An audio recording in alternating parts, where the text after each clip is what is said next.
आमचे वडील सांगतात की 1942ला माऊली निरा नदीत आंघोळ करत होते, स्नान करत होते माऊली, आणि घोडे तिथून ते सुटले स्नान करता करता. ते पुराणिक तीन ह्याचा लिंब होता, तो वटत चाललेला होता, आणि ते घोडे चितळे सरकारचे घोडे हिथून उभं राहिले. ते घोडे धुवत होते ना, त्यावेळेस सुटले घोडे तिथून आणि पळत इथं येऊन थांबलेत. हा. इथंच येऊन थांबलेत. हो, म्हणून इथं चांदोबाच्या लिंबाला महत्व आहे. आलिंगन झाले. बाप पांडुरंग माझा पंढरपूरचा तो राजा, सावळे रूप उभे विटेवरी. हाती टाळ, थाप मृदुंगा, मुखी नाम श्रीहरी, डोई तुळस, विना झंकारी, पाऊले चालली पंढरी. गळा भेट घेती वारकरी, लेट्सअप संगे सजली आषाढी वारी. Jadhavar group of institute Pune प्रस्तुत अभंगवारी. महाराष्ट्राला भक्तिरसात डुंबविणाऱ्या आषाढी वारीचे खास वार्तांकन पहा फक्त लेट्सअप वर. संत ज्ञानेश्वर महाराजांच्या पालखीचा सोहळा आता तरडगावच्या वेशीवर आलेला आहे, आणि तरडगावच्या जवळ आल्यानंतर एक चांदोबाचा लिंब असतो, आणि याच ठिकाणी ज्ञानेश्वर महाराजांच्या सोहळ्याचं पहिलं रिंगण असतं, आणि ते उभं पहिलं रिंगण आहे. आणि अगदी थोड्या वेळामध्ये हे रिंगण सोहळ्याला सुरुवात होईल, आणि तो थरार बघण्यासाठी हजारो वारकरी, लाखो वारकरी या ठिकाणी जमत असतात. आणि या चांदोबाच्या लिंबाचं जे मंदिर आहे त्याचे मानकरी रघुनाथ बाबा माझ्यासोबत आहेत. रघुनाथ बाबा गायकवाड. बाबा, चांदोबाच्या लिंबाजवळच का उभं रंगण केलं जातं? काय महत्व आहे या लिंबाचं नेमकं? का 1941 पर्यंत पालखी वाला ते पाडेगाव रस्त्याने जात होते. त्यानंतर 1942ला आमचे लोक सांगतात, मी लहान होतो त्यावेळा, आमचे वडील सांगतात की 1942ला माऊली निरा नदीत आंघोळ करत होते, स्नान करत होते माऊली, आणि घोडे तिथून ते सुटले स्नान करता करता. ते पुराणिक तीन ह्याचा लिंब होता, तो वटत चाललेला होता, आणि ते घोडे चितळे सरकारचे घोडे हिथून उभं राहिले, म्हणून माऊली लोणंद मार्गे आले 42ला, असं आम्हाला पहिल्या लोकांनी सांगितलेलं आहे.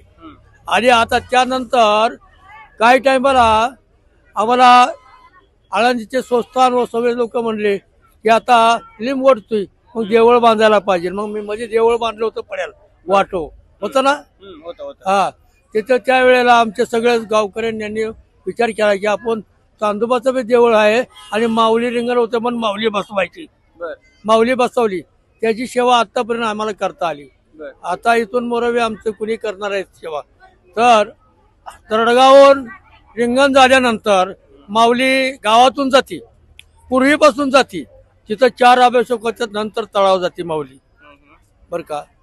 हो, असा हे इतिहास पूर्वीचा आहे. म्हणजे माऊलींच्या पादुकाला नीरा नदीमध्ये स्नान घालत होते त्यावेळेस माऊलीच्या पालखीचे जे घोडे अश्व आहेत शितोळे सरकारांचे, एकावर त्यांचा सरदार बसलेले असतात आणि एकावर माऊली विराजमान असतात. घोडे धुवत होते ना, त्यावेळेस सुटले घोडे तिथून, आणि पळत इथं येऊन थांबलेत. इथंच येऊन थांबलेत. म्हणून इथं चांदोबाच्या लिंबाला महत्व आहे. आलिंगन झाले. त्यानंतर मग लिंब वाटल्यानंतर मी लिंब दुसरा लावला. तो लिंब दुसरा लावल्यानंतर संस्थांनी काय काढायचं की आता तुमचं काय आलं म्हणजे ते रस्ता रुंदी झाली, रुंदीकरण झालं. रुंदीकरण मग ते संस्थांची जागा होती पहिली, पण शेस्ताने घेतली, आणि शेस्ताच्या लोकांनी काय सांगितलं की आम्हाला तुम्हाला देवळ पद्धतशीर आम्ही बांधून देतो.